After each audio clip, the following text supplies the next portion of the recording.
Welcome to the Machine 2. This is basically an upgraded version of the first machine, which I'll link a video to.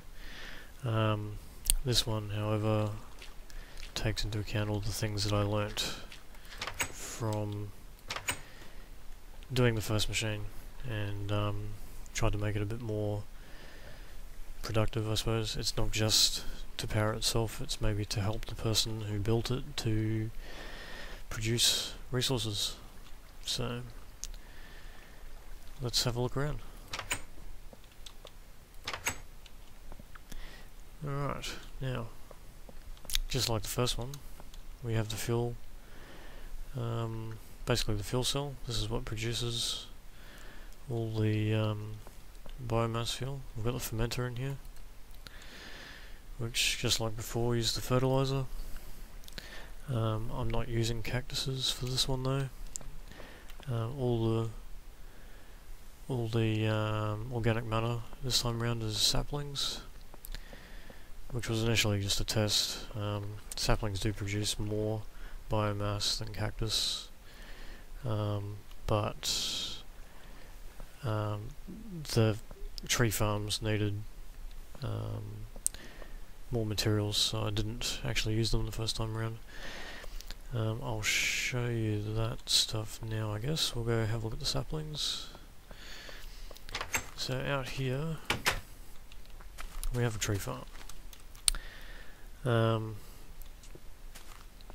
Just like the cactus harvesters in the first machine, these also run off the biofuel that they produce, so they actually output a fair bit too.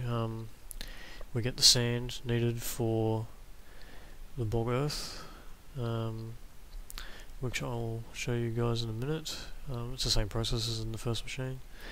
They also output lots and lots of wood, and saplings obviously, and apples, since these are apple trees, so they can produce your food as well if you want to live on apples. All this stuff runs along here and up into the fermenter area. This stuff here is humus, which is what the tree farms use instead of dirt. That's actually basically a souped up version of dirt. It's dirt with mulch in it, and the mulch is just the same as the first machine. It's produced in the moistener, which is behind there. That is basically the same process. Wheat comes in, it decays until it turns into mulch, and then you end up with mulch and mycelium coming out. The mulch goes over to this carpenter, as well as the one producing the bog earth, and the mycelium is pretty much dumped here. I haven't bothered setting up a mushroom farm in this one, after discovering the first machine that it wasn't really that necessary. I might do it eventually, but yeah, at this point it hasn't been needed. Okay, so we go around this side, and this is the bog earth producing one. As you can see, there's a whole lot of mulch in there, dirt, sand. The sand comes from the tree farm, and the dirt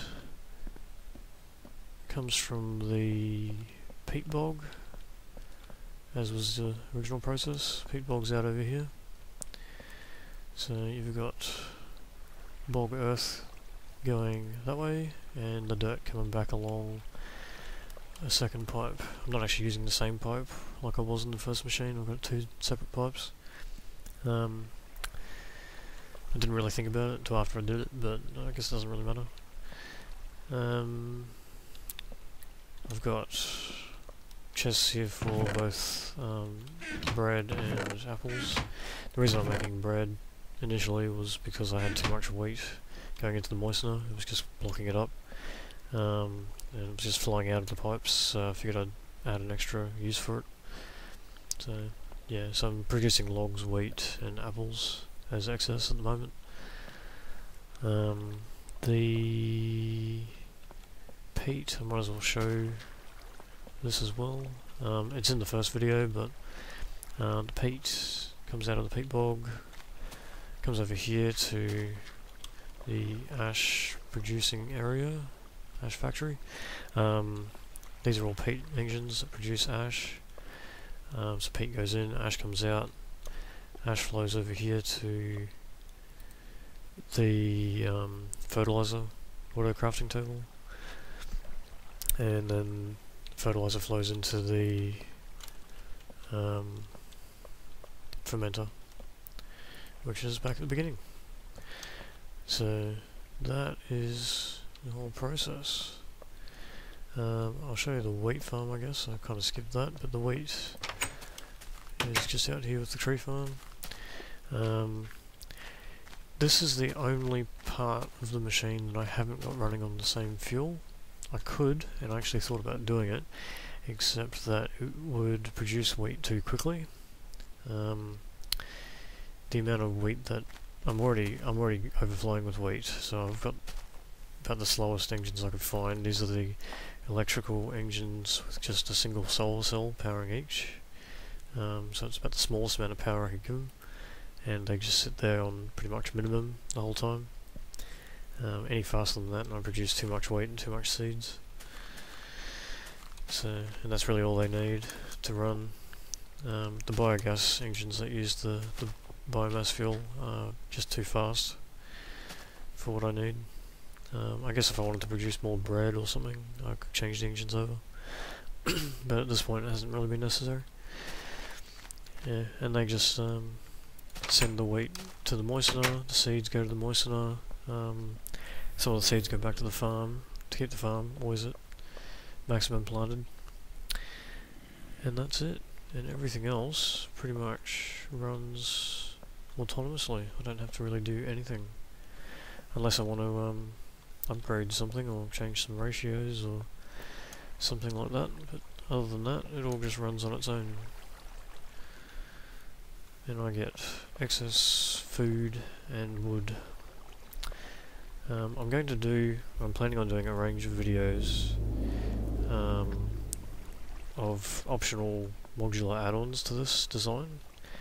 So maybe things like the forestry mod rubber plantation, or maybe a power converter module, so you can change the fuel into industrial craft energy units to power machines from industrial craft. So you can use the fuel as a generator, basically. That kind of stuff. There's a few different ideas I've had, so I might do something like that in the future. But that's about it. If you have any questions, leave a comment. Thanks. Bye.